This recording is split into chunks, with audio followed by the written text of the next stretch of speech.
सरकार पलटी केलं, तुमचा टांगा पलटी करून टाकला, तुमचा टांगा पलटी केला. अरे शेर का, अरे त्याला वाघाचं हे करायला वाघाचं काळीज लागतं, वाघाचं काळीज लागतं. अरे लांडगा वाघाचं कांदडं पाकून, एक मिनिट, लांडगा वाघाचं कातड पांघरून वाघ होऊ शकत नाही. त्याला वाघाचं काळीज लागतं. शेर का बच्चा है, शेर का बच्चा, खुलेआम किया. हिम्मत है तुम्हारे में. अरे जनता ने तुम्हारे को दिखाई दिया, जनता ने दिखाया, तुम्हारी जगह दिखा दी. तुम्हाला विधानसभेच्या जागा 100 लढवल्या, 20 जिंकल्या. या पठ्ठ्याने 80 लढवल्या, 60 जिंकल्या. अरे तुम्ही काय लढवणार? तुम्हाला भूमिका बदलली. यांनी शिवाजी महाराजांची भूमिका बदलली, बाळासाहेबांची भूमिका बदलली.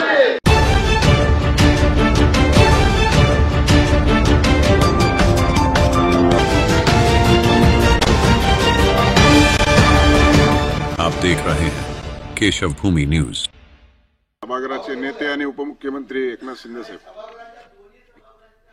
289 मध्ये आपलं नाव नाहीये आणि म्हणून अध्यक्ष महोदय निवेदन करतो. निवेदन सभापती महोदय, दिनांक 17 मार्च 2025 रोजी नागपूर शहरात घडलेल्या घटनेच्या अनुषंगाने मी या ठिकाणी निवेदन करू इच्छितो. काल दिनांक 17 मार्च 2025 रोजी सकाळी 11:30 वाजता नागपुरातील महाल परिसरात विश्व हिंदू परिषद बजरंग दलाच्या कार्यकर्त्यांनी औरंगजेबची कबर हटाव असे नारे देत आंदोलन केलं. हे आंदोलन करताना त्यांनी गवताच्या पेंड्या असलेली प्रतिकात्मक कबर जाळली. या आंदोलनानंतर गणेशपेठ पोलिसांनी आंदोलकांवर अपराध क्रमांक 114/2025 नुसार भारतीय न्याय संहिता 299 37/1 3 सह 135 महाराष्ट्र पोलीस कायदा अन्वये गुन्हा दाखल केला. आंदोलकांवर दुपारी 3:09 वाजता हा गुन्हा दाखल झाला. त्यानंतर सायंकाळी एक अशी अफवा पसरली की सकाळच्या आंदोलनामध्ये जी प्रतिकात्मक कबर जाळली त्याच्या कापडावर धार्मिक मजकूर होता आणि अत्तर रोड मधील नमाज आटपून 200-250 जमाव नारे देऊ लागला. याच लोकांनी आग लावून टाका, जला दो, खतम कर दो असं घोषणा देऊ लागले. असे हिंसक बोलणे सुरू केल्याने पोलिसांनी त्यांना हटवलं, बळाचा वापर केला. यापूर्वी बजरंग दलाच्या कार्यकर्त्यांविरुद्ध तक्रार द्यायची आहे अशी मागणी करण्यात आल्याने त्यांना गणेशपेठ पोलीस ठाण्यात आणण्यात आलं. त्यांची तक्रार ऐकून घेण्यात आली.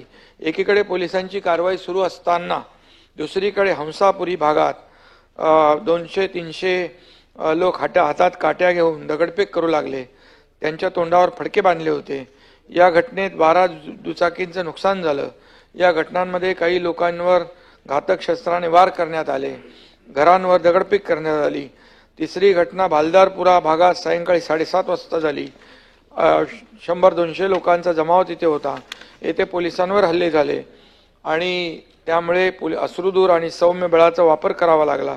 या घटनेत क्रमांक 1 क्रेन, 2 JCB, काही 4 चाकी वाहनं जाळण्यात आली.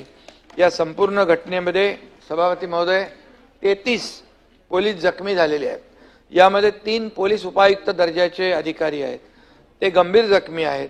दगडफेक केली आणि कुऱ्हाडीने देखील त्यांच्यावर हल्ला केलेला आहे. त्यामध्ये 5 नागरिक आहेत, त्यांच्यावर उपचार सुरू आहेत. एक ICU मध्ये आहे. एकूण 3 गुन्हे गणेशपेठ पोलीस ठाण्यात दाखल आहेत. तहसील पोलीस ठाण्यात 2 गुन्हे दाखल आहेत. असे एकूण 5 गुन्हे दाखल आहेत. 11 पोलीस ठाण्याच्या हद्दीत संचारबंदी लागू केलेली आहे. एंट्री पॉइंटवर नाकाबंदी. यात तहसील पोलीस स्टेशन, कोतवाली, गणेशपेठ, पाचपावली, लकडगंज, शांतीनगर, सक्करदरा, नंदनवन, इमामवाडा, यशोधरा नगर, कपिल नगर या पोलीस ठाण्यांचा समावेश आहे. SRPFच्या 5 तुकड्या तैनात करण्यात आल्या आहेत. राज्याच्या पोलीस महासंचालकांनी सर्व CP SP यांची VC घेऊन राज्यभर कायदा सुव्यवस्था राखण्याच्या सूचना निर्देश दिलेले आहेत. आणि म्हणून झालेली घटना अतिशय गंभीर आहे. निष्पाप नागरिकांवर दगडफेक केली, त्यांच्या घरांवर दगडफेक केली, क्लिनिकवर दगडफेक केली. क्लिनिकमध्ये हॉस्पिटलमध्ये एक 5 वर्षाची मुलगी होती, तिच्यापर्यंत ते दंगेखोर पोचत होते, वाचली ती. त्या हॉस्पिटलमधले हिंदू देवतांचे फोटो जाळून टाकले आणि पोलिसांवर देखील हल्ला करण्याची मजल या समाजकंटकांनी केलेली आहे. खरं म्हणजे पोलिसांवर हल्ला केलाय, निष्पाप नागरिकांवर हल्ला केलाय, त्यांना कुठल्याही परिस्थितीमध्ये सोडलं जाणार नाही. त्यांच्यावर कठोर कडक कारवाई केली जाईल. या बाबतीमध्ये पोलीस तपास करतायत आणि पोलीस अशा प्रकारच्या घटनांना पूर्णपणे आळा घालणं आणि कायदा सुव्यवस्था राखणं यासाठी आपण सगळ्यांनीच त्याला सहकार्य केलं पाहिजे. राज्यातली कायदा सुव्यवस्था अबाधित राहिली पाहिजे यासाठी आपण सगळ्यांनीच पोलिसांनाही सहकार्य केलं पाहिजे. आणि काही लोक यामध्ये शेवटी आपलं महाराष्ट्र हे पुरोगामी राज्य आहे, सर्व धर्म एकत्र येऊन काम करतायत आणि या राज्याच्या विकासामध्ये सौहार्दाचं वातावरण आहे. परंतु गेल्या काही दिवसामध्ये ज्या काही आता ही अफवा सोशल मीडियामध्येच कुणीतरी सोडली आणि या अफवांचे काही बळी ठरून या ठिकाणी अशा प्रकारच्या दुर्दैवी घटना घडतायत. म्हणजे सकाळी एक घटना घडली, तिथं पोलिसांनी मध्यस्थी केली, पोलिसांनी ते मिटवलं, दोन्ही समाजाला शांत केलं, शांतता प्रस्थापित झाली. पुन्हा 8 वाजता संध्याकाळी 8:30 वाजता 2-5 हजाराचा जमाव जमला. 2-5 हजाराचा जमाव जमला आणि त्यांनी डायरेक्ट दगडफेक सुरू केली, तलवारी आणल्या, त्याच्यामध्ये पोलिसांवर हल्ले झाले, पेट्रोल बॉम्ब आणले. हे सगळं पेट्रोल बॉम्ब आणि ह्या सगळ्या गोष्टी अशा एकाएक येत नसतात. त्यामुळे हा पूर्णपणे एक नियोजनबद्ध पूर्वनियोजित अशा प्रकारचा कट करून हा हल्ला झाला. ही दुर्दैवी घटना आहे. खरं म्हणजे मगाशी म्हणाले आपल्या आमदार, नागपूर हे शांतताप्रिय शहर आहे आणि त्या शहरामध्ये अशा प्रकारचं गालबोट लावणं हे देखील अतिशय दुर्दैवी आहे. आणि त्या ठिकाणी मी देखील माहिती घेतली, मी देखील पोलिसांशी बोललो, कमिशनरशी बोललो, अधिक आणि दुसऱ्या तिथल्या लोकांच्याशी बोललो. त्या ठिकाणी देखील पोलिसांच्या गाड्यांवर हल्ले केले. फायर ब्रिगेडची गाडी आली, ती देखील जाळून टाकली. त्यामध्ये एका ठिकाणी दर दिवशी 100-150 बाईक उभ्या असतात, मोटरसायकल पार्क असतात, पण नताभाऊ तिथे एकही गाडी नव्हती त्यांची पार्किंग. म्हणजे पूर्णपणे पूर्वनियोजित हा असा प्रकारचा एक समाजकंटकाने त्या दिवशी कालचा जो आहे तो कट केलेला आहे. आणि म्हणून या संपूर्ण ह्याच्यामध्ये चिटणीस पार्क, हंसापुरी, मोमिनपुरा, महाल या भागामधला हा सगळा प्रकार आहे. आणि यामध्ये खऱ्या अर्थाने तिथल्या काही महिलांची देखील आपण टीव्हीमध्ये देखील मुलाखत पाहिली असेल. आणि खऱ्या अर्थाने त्या भागामध्ये अतिशय दंगल सदृश्य असं परिस्थिती निर्माण झाली होती. लोक जीव मुठीत घेऊन तिथे थांबले होते आणि पोलीस आल्यानंतर पोलिसांवर देखील ज्या प्रकारचा हल्ला केला तो हल्ला अतिशय दुर्दैवी होता. खरं म्हणजे पोलीस हे कायद्याचे रक्षण करते आहेत. ऊन वारा पाऊस कधी काही पाहत नाहीत. त्यांना सण वार उत्सव काही नसतात आणि ते आपल्या जीवाची बाजी लावून तिथे कायदा सुव्यवस्था आणि लोकांचं नागरिकांचं रक्षण करायला उभे असतात. पण पोलिसांवरच जेव्हा सोडा बाटल्या, तलवारी, दगडविटा, पेट्रोल बॉम्ब हे टाकण्याचं जेव्हा धाडस लोक करू लागतात तेव्हा मग या लोकांच्या बाबतीमध्ये देखील हे लोक कोण आहेत, कुणाचे समर्थक आहेत याचा देखील विचार करण्याची आवश्यकता आहे. सभापती महोदय, गेल्या काही दिवसामध्ये आता अंबादास दानवे म्हणाले की काही लोक जे आहेत त्याच्याबद्दल अफवा करतात. पण मला एक सांगायचं आहे, मला एक विचारायचं आहे, हा औरंगजेब लागतो कोण? हा कोणाचा कोण आहे? हा औरंगजेब या महाराष्ट्राचा घास घ्यायला आला. औरंगजेब हा देशावरचा आक्रमक आहे, त्याने लुटारू आहे आणि त्यामुळे तो औरंगजेब हा औरंग्या लुटारू आहे अंबादास. आणि खऱ्या अर्थाने सभापती महोदय, तो जेव्हा आला त्यावेळेस हिंदू देवतांची मंदिरं तोडून टाकली. कुणी त्याला म्हणाला खाली कुशल प्रशासक होय. छत्रपती शिवाजी महाराजांची आणि त्याची बरोबरी केली होती. त्यावेळेस खालच्या सभागृहातल्या अबू आझमीला मी बरोबर त्याला उत्तर दिलं. दुसऱ्यांदा त्यांनी शंभूराज आणि संभाजीराजे आणि छत्रपती आपले औरंगजेब याची बरोबरी केली. म्हणाला कुशल प्रशासक आहे, चांगला प्रशासक आहे, त्यांनी हे केलं ते केलं. अरे असं बोलताना लाज तरी वाटली पाहिजे. हा खऱ्या अर्थाने हा आपल्या स्वराज्यावर चाल करून आलेला, स्वराज्याचा घास घ्यायला आलेला हा औरंग्या, हा मंदिर तोडली त्यांनी, आया अब्रूंची लखतर हे केली, आया बहिणींची अब्रू लुटली. संभाजीराजे सापडत नव्हते, त्यानं निष्पाप लोकांचे बळी घेतले, रक्ताचे पाट वाहिले. आणि अशा या औरंग्याचं उदात्तीकरण करणं काय? आणि म्हणून या ठिकाणी याचं उदात्तीकरण थांबावं. जे लोक आज मागणी करतायत, जे लोक मागणी करतायत, मग ते विश्व हिंदू परिषद असेल कोणी असतील, यांची मागणी चुकीची आहे का? बिलकुल नाही. आणि म्हणून आतापर्यंतच्या इतिहासामध्ये अनेक देशांनी जे आक्रमणकारी होते त्यांच्या खुणा पुसून टाकल्या आणि ज्यांनी शौर्य गाजवलं त्यांच्या खुणा ज्या आहेत या तिथून ऊर्जा आणि प्रेरणा घेण्यासाठी ठेवल्या. आपल्या ब्रिटिश सरकारच्या काळात इथं बीटीचं स्टेशनचं आपण व्हिक्टोरिया टर्मिनस होतं त्याचं छत्रपती शिवाजी महाराज केलं. या ठिकाणी एअरपोर्टचं नाव बदली केलं. आपण काळा घोडा काढला, आपण किंग एडवर्डचा पुतळा काढला. मग हे जर आहे तर संभाजीनगर आपण केलं, अहिल्यानगर आपण केलं, आपण हे धाराशिव केलं, आपण हे सगळं केलं. आणि मग मला एक सांगा, खऱ्या अर्थाने या ठिकाणी जेव्हा ज्यांनी शंभूराजांचा अनन्वित छळ केला, ज्यांनी त्यांची नखं कापली, खेचली, त्यांनी त्यांची चामडी सोलली, त्याच्यावर उकळतं तेल टाकलं, ती मीठ चोळलं, डोळे लाल लाल शिगांनी त्यांनी फोडले, जीभ कापली, अशा शंभूराजांचा अपमान अत्याचार करून धर्म बदलत नाही म्हणून बलिदान त्यांनी दिलं आणि त्यांचे तुकडे तुकडे केले. आणि असं केल्यानंतर काही लोक म्हणतात, काही लोकांनी ते काय काँग्रेसचे प्रदेशाध्यक्ष त्यांनी देवेंद्र फडणवीस आणि औरंगजेबाची तुलना केली, म्हणाले क्रूर प्रशासक आहे.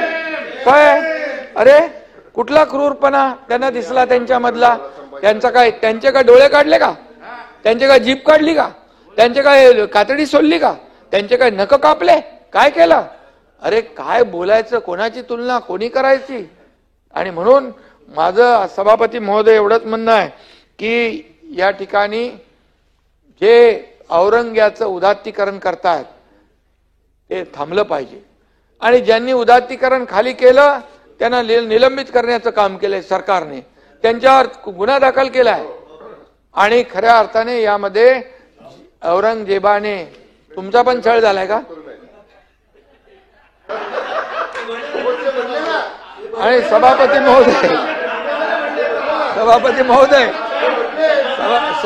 महोदय यामध्ये सभापती महोदय नाही तुमचं झालंय काय? संभाजी महाराजांसारखं तुमचे काय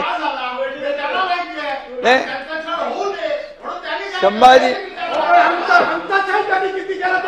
संभाजी महाराजांनी 2019 मध्ये आता मी सांगतो ऐका, मी सांगू ऐकता 2019ला अरे तुमच्याकडे काय हिंमत आहे?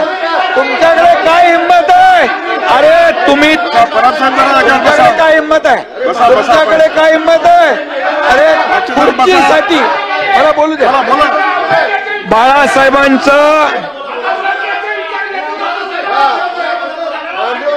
बाळासाहेबांचे विचार सोडले, खुर्चीसाठी औरंगजेबाचे विचार धरले आणि खुर्ची मिळवली यांनी.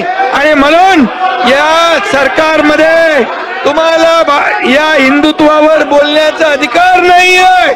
आणि म्हणून बाळासाहेबांचे ज्यांनी विचार सोडले खुर्चीसाठी तुम्ही 2019 मध्ये सत्ता मिळवली, काँग्रेस बरोबर जाऊन तुम्ही काँग्रेसमध्ये जाऊन सत्ता मिळवली आणि बाळासाहेबांचे विचार सोडले औरंगजेबाचे विचार स्वीकारले आणि म्हणून तुम्हाला बोलायचा अधिकार काय? अरे तुम्ही यांना आतमध्ये घालणार होते. या लोकांना अंबादास ऐका अंबादास ऐका. अरे यांना मी सांगतो, अरे हे गेले होते तिकडे, हे गेले होते लोटांगण घालून आले आणि म्हणाले मला वाचवा आणि पुन्हा पलटी मारली आणि म्हणून यांचे प्रमुख पण गेले आणि तिकडं म्हणाले आम्ही युती सरकार स्थापन करू. इकडं आल्यावर पलटी मारली आणि या बीजेपीच्या देवेंद्र फडणवीस, गिरीश महाजन, प्रवीण दरेकर, आशिष शेलार या 4 लोकांना जेलमध्ये टाकणार होते. जेलमध्ये टाकून महाविकास आघाडी सरकारमध्ये भारतीय जनता पक्षाचे आमदार घेणार होते. त्यावेळेस मी यांचा डाव मोडला, यांचा टांगा पलटी करून टाकला, यांचा टांगा पलटी केला आणि महायुतीचं सरकार आणलं. महायुतीचं सरकार बसा औरंगजेबी विचार तुम्ही सोडा. औरंगजेबीचे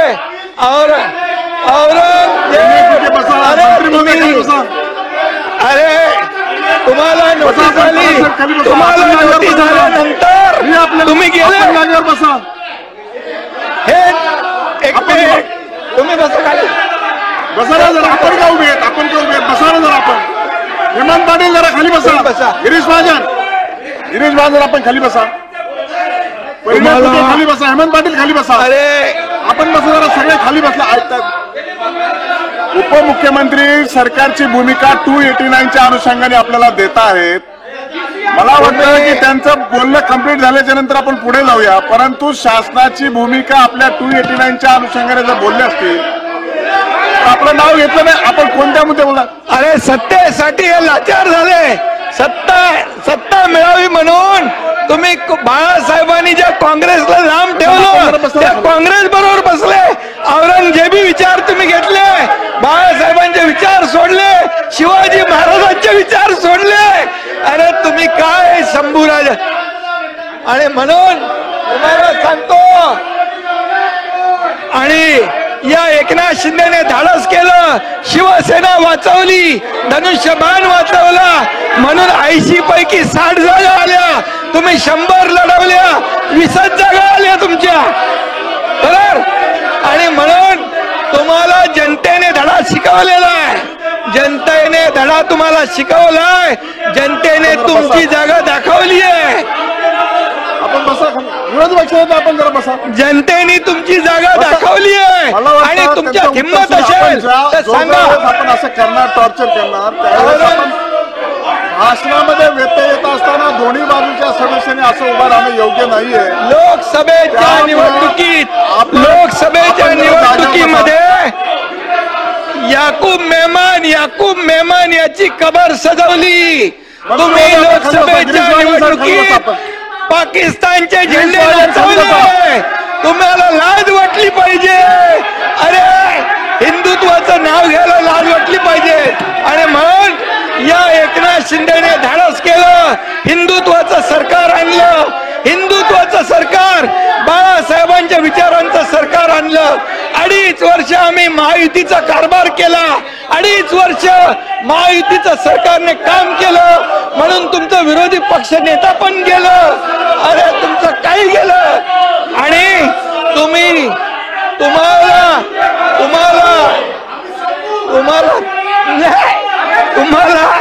तुम्हाला जेव्हा अरे एक अंदर की बात है. सभापती महोदय, मला एक गोष्ट बोलायला सांगा. सभापती महोदय, यांचे प्रमुख पण मोदी साहेबांना जाऊन भेटले. मला माफ करा. मोदी साहेबांना भेटले, मला म्हणाले आम्ही पुन्हा येतो. इकडे येऊन पलटी मारली. तुम्ही पण गेले होते. तुम्हाला जेव्हा नोटीस आली तेव्हा तुम्ही गेले होते. तुम्ही गेले होते आणि तुम्ही म्हणाले मला याच्यातून सोडवा, नंतर सुटल्यावर तुम्ही पलटी मारली, ही मला गोष्ट माहित आहे, मला माहित आहे. आणि म्हणून सांगतो तुम्हाला, आम्ही जे केलं ते खुलेआम केलं, आम्ही जे केलं खुलेआम केलं, आम्ही लपून छपून गेलो नाही.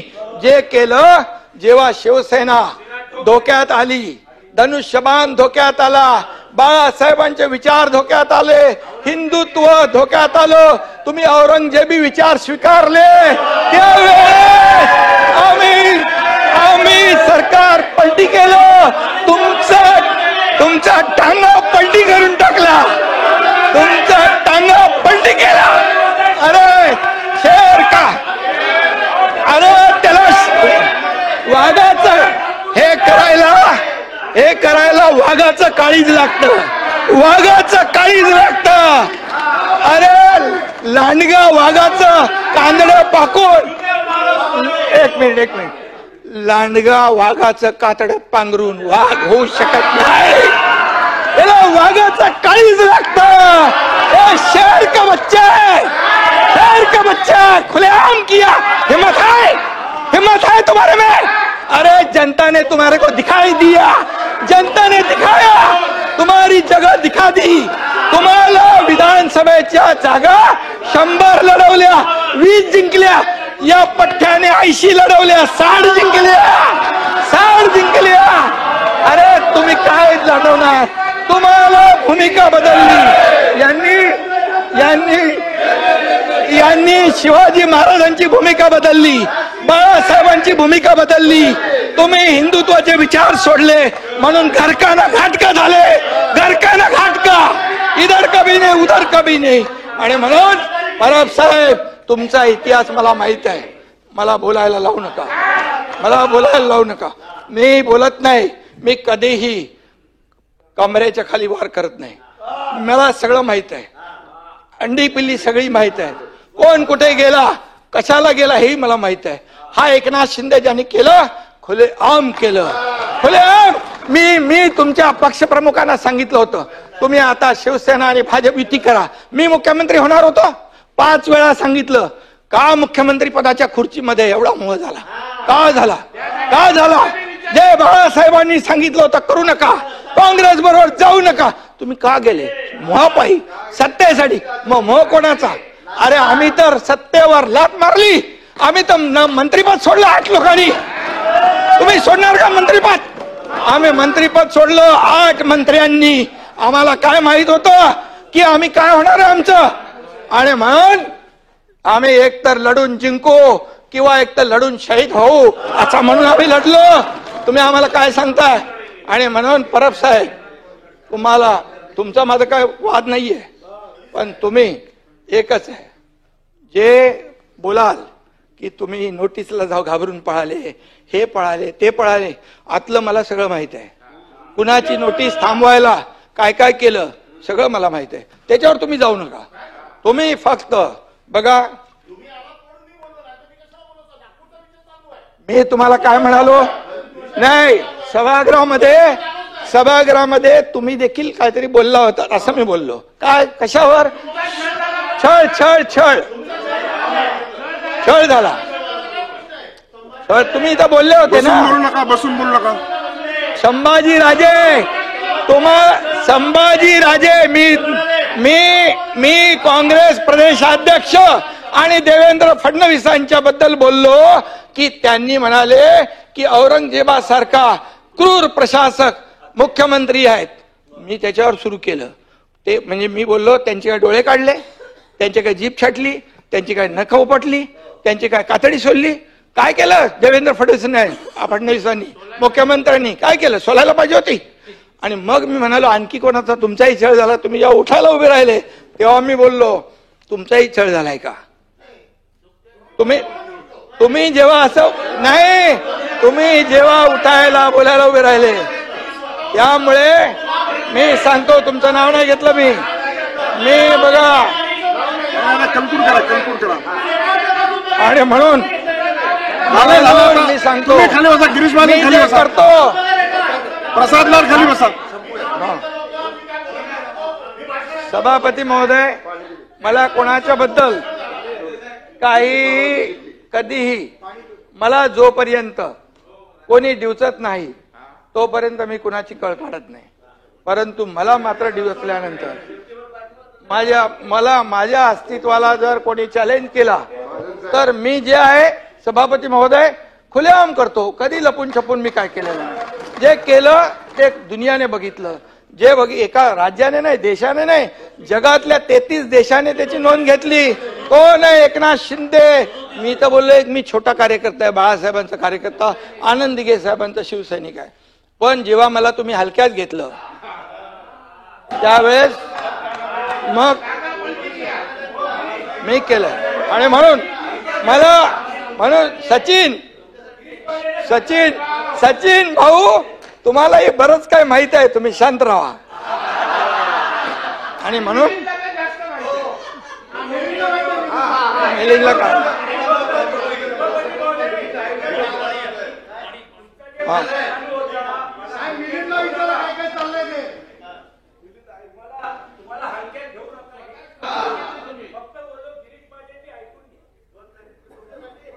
नाही, हे बघा, मी एक विचारधारा ठरवलेली आहे, हिंदुत्वाची विचारधारा.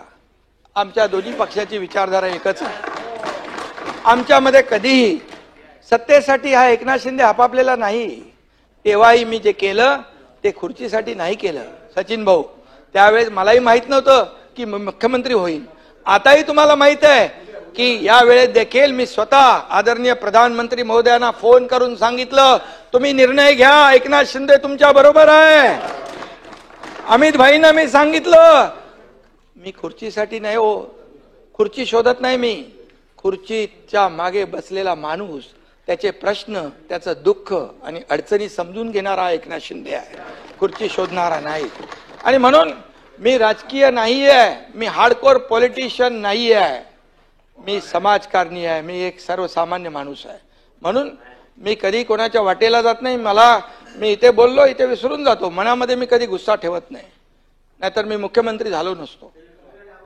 आणि म्हणून मी एवढंच आपल्याला सांगतो की सभापती महोदय,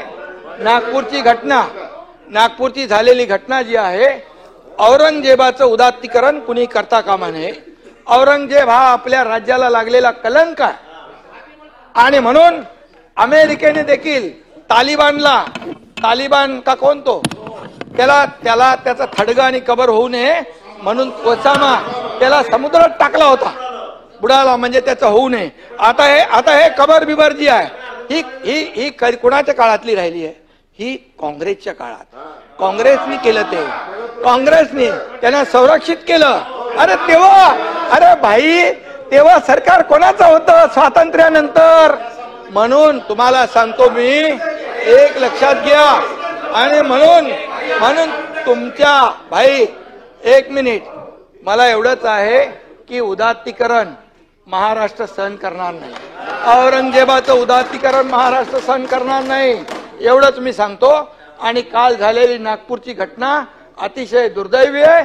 ज्यांची मदत पोलिसांवर हल्ला करण्याची झालेली आहे त्यांना रोखोक त्यांचा हिशोब केला जाईल आणि त्यांना माफ केलं जाणार नाही, एवढंच मी या ठिकाणी सांगतो. धन्यवाद. अगर अभी तक आपने हमारे चैनल को सब्सक्राइब नहीं किया है तो अभी सब्सक्राइब करें और बेल आइकन को क्लिक करके हमारी लेटेस्ट खबरों से रहे अपडेट।